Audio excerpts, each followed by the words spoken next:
Sunderlight Production.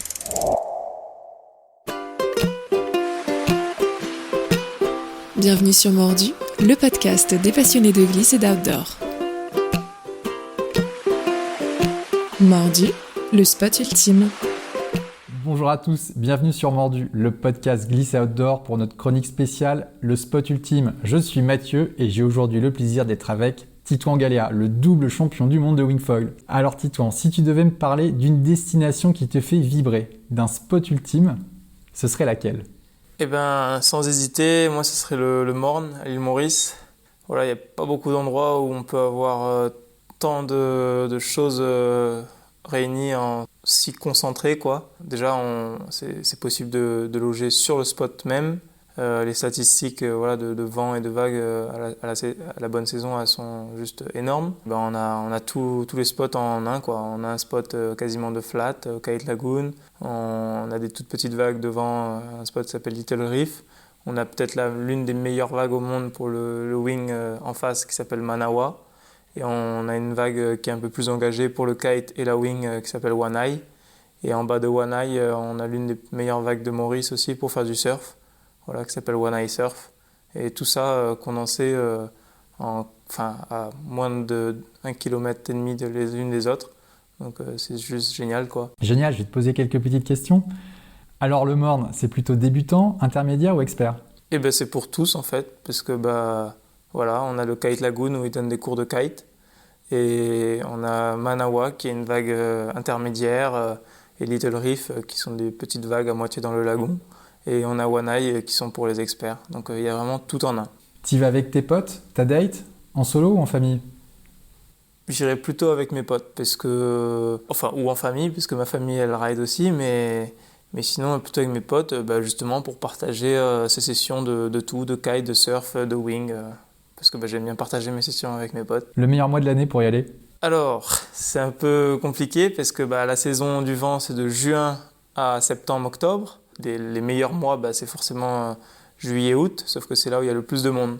Donc c'est un peu compliqué, mais du coup je dirais plutôt juin et septembre, parce que c'est là où il y a quand même des conditions, mais il y a moins de monde. Quand il n'y a pas de conditions au Morne, c'est déprime absolue, musée, marché local ou impossible, il y a toujours moyen de rider ? Alors je pense que c'est quasiment impossible, qu'il y a vraiment toujours moyen de rider au moins quelque chose, au moins du surf foil. Même quand c'est super petit, à Manawa, il y aura toujours un petit peu de vagues et c'est possible d'aller faire du surf foil. Mais sinon, on peut faire de la rando. Voilà, la rando du Morne, je l'ai faite récemment quand j'y suis allé. À chaque fois que j'y vais, je la fais. C'est une heure et demie de marche. Une super vue sur tout le lagon. Et puis après, sinon l'île, elle est magnifique. Hein. Ça vaut le coup de se déplacer, d'aller se promener, voir un peu les autres montagnes, cascades. Tout. Le budget, ça coûte un bras, ça coûte 2 bras ? Ou cherche pas, t'as pas assez de bras ? Non, je pense que c'est assez abordable. En tout cas, en ce moment, les billets, c'est en moyenne 1 000 €. Donc, je pense que c'est assez correct par rapport à d'autres destinations. Enfin, ça dépend où. Et après, se loger, moi j'ai toujours été logé par des amis ou de la famille là-bas. Mais il y a des hôtels sur place qui sont... on va dire de tarifs standards. L'ambiance avec les locaux, c'est ultra cool, indifférent ou vaut mieux se méfier ? Non, c'est plutôt cool, surtout en kite et en wing. Après, en surf, il faut faire un peu attention. C'est qui le rider local qui déchire tout ? En fait, ça dépend en quoi. Mais il y a un local qui s'appelle Jean de Falbert, qui fait pas mal de kite et de surf. Et il commence à wing, mais en kite et en surf, il déchire. Ouais. Quand tu te fracasses une cheville, c'est rapatriement direct ou il y a de bons hostos ? Non, il y a de bonnes cliniques privées, certainement. Il faut savoir que là-bas, il y a vraiment deux milieux de vie. Hein. Il y a un milieu très, très bas, mais il y a aussi énormément de... C'est un paradis fiscal, hein, donc il y a énormément de fortune, on va dire. Et donc forcément, c'est quand même assez bien équipé au niveau médical. Le soir, c'est grosse fête ou Netflix et au lit ? Ça dépend où on loge, mais au Morne, c'est plutôt... Pas grosse fête, mais bonne ambiance, quoi. Voilà, au resto. Est-ce que tu as une bonne adresse à partager avec nous ?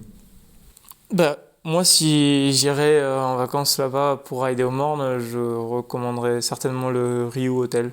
Voilà.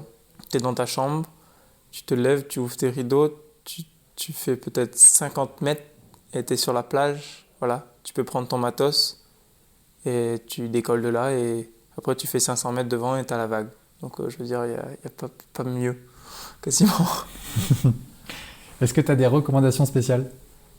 Déjà, quand tu vas rider, toujours prévenir, surtout si tu vas à Wanai ou même à Manawa, parce que faut savoir que si tu casses, là-bas, le courant il fait que sortir dans la passe et qu'il y a énormément de gens qui ont été disparus.